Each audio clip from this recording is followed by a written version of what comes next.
शुक्र है शानो कुर्बानी भी हो गई अज। आहो शुक्र है रब दा, हर जगह गोश्त भी वंडदा आपां।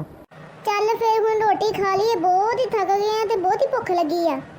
आ किन्ने मजे मजे दे खाने किन्ने बनाए आ शहीदो? आ सारा कुछ मैं नहीं बनाया, ये सारा कुछ अम्मी ने बनाया। की है इन्हां च जरा दस ते दे। इन्हां विच टिक्का भी आ, कबाब भी आ, कोरमा भी आ, स्टीक भी आ, हॉट डॉग्स भी आ ते पुलाव भी आ। टिक्के दी समझ भी लग गई, कबाबां दी भी समझ लग गई, ते कोरमा कादा वा? कोरमा बीफ दा। बीफ दा कोरमा? लेकिन आपां ते वड्डा जानवर नहीं कुर्बान कीता सी। ओहो शानो तू भी ना, और बीफ जड़ा वा वड्डे गोश्त नहीं कहंदे आ। अच्छा ते तू स्टीक दा नाम लिया, स्टिक ते जड़ी हुंदी ओह लकड़ी नूं कहंदे आ, तू हुण स्टिकां भी खाणियां वा असीं? शहीदो रोज़ ते स्कूल स्टिकां खांदे आ, हुण ईद वाले दिन भी स्टिक खानी आ? ओ स्टिक स्टिक नहीं, स्टिक लकड़ी नहीं कहंदे, स्टिक दा मतलब है गोश्त दा टुकड़ा। अच्छा ते आ हॉट डॉग्स, हॉट दा मतलब हुंदा गरम, डॉग मतलब कुत्ते, तो गरम कुत्ते खा करके खिलाने सानू? ओ बाजी ये भी की मेरे बंदे आ, दिमाग ना खा, रोटी खा। अच्छा पुलाव तो दस दे कादा वा? वड्डे गोश्त दा छोटे गोश्त दा बड़ा मज़ेदार लगन दिया वा। आह चिकन दा पुलाव आ।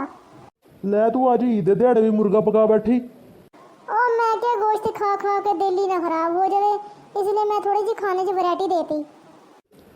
टीन पैक ठंडा ठंडा, नम नम नम नम नम नम। क्यों शानो फिर मजे आंदे खाने दे?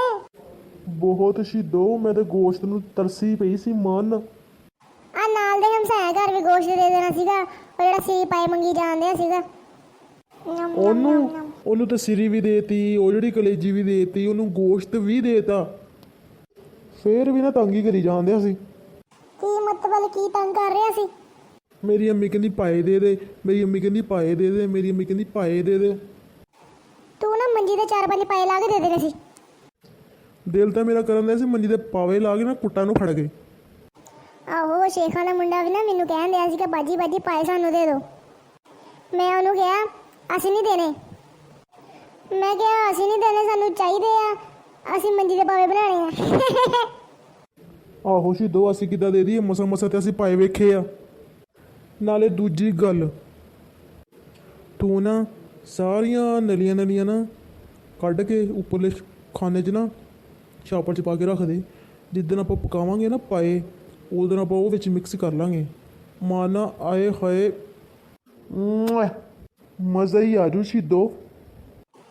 ਫਿਕਰ ਨੋਟ ਸ਼ਾਨੋ, ਬੜਾ ਗੋਸ਼ਤ ਇਕੱਠਾ ਹੋ ਗਿਆ, ਹੁਣ ਆਪਾਂ ਬਾਰਬੀਕਿਊ ਬਣਾਵਾਂਗੇ। ਬਸ ਲੈਟ ਨਾ ਬੰਦ ਹੋਵੇ, ਨਹੀਂ ਤਾਂ ਸਾਰੇ ਗੋਸ਼ਤ ਦਾ ਨਾਸ ਵੱਜ ਜਾਣਾ। ਚੱਲ ਹੁਣ ਰੋਟੀ ਖਾ ਲਈਏ, ਬਹੁਤ ਟਾਈਮ ਹੋ ਗਿਆ ਗੱਲਾਂ ਮਾਰਦੇ। ਆਹੋ ਚੱਲ ਠੀਕ ਆ।